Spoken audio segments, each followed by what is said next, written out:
আসসালামু আলাইকুম। আপনাদের মাঝে একটি ভিডিও নিয়ে আসলাম। অনেকদিন পরে কিছু কথা নিয়ে আপনাদের মাঝে শেয়ার করলাম। সবাই নিজের জন্যই চায়, কেউ অন্যের জন্য ভাবে না। এটা আবার পরিচয় হলো। আজকের ভিডিওটি দেখবেন, আমার একটি পোস্টে আমি লিখেছিলাম, এইবার ঈদের জন্য কে কে কেনাকাটা করেননি জানান।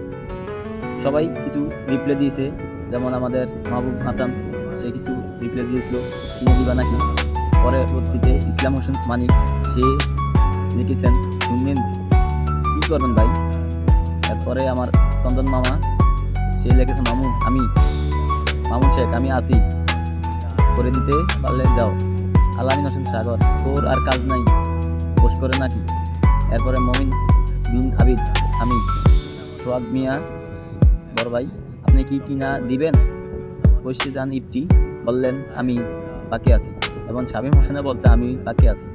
শফিক হোসেন মিয়াজি, সেও বলছে আমি আছি ভাইজান। রাজু গাজী কাকা মার্কেট কইরা দিবা। আসলে এই ভিডিওটি করার মূলত কারণ হচ্ছে, সবাই নিজের জন্য ভেবেছে, কিন্তু আমার জন্য কেউ ভাবেনি। যদি ভাবতো তাহলে অবশ্যই আমাকে জিজ্ঞাসা করতে, ভাইয়া তোমার কিছু লাগবে, তাহলে আর দুঃখ থাকতো না। সবাই আমাদের এই ভিডিওটি সম্পূর্ণ দেখবেন এবং লাইক শেয়ার করেন, আমাদেরকে সাপোর্ট দিয়ে দেবেন। ইনশাল্লাহ আপনাদের মাঝে শেয়ার করবো। অনেকে অনেক কিছু ভাবতে পারেন, কিন্তু ভাববেন না আমি একটু দুষ্টামি করলাম।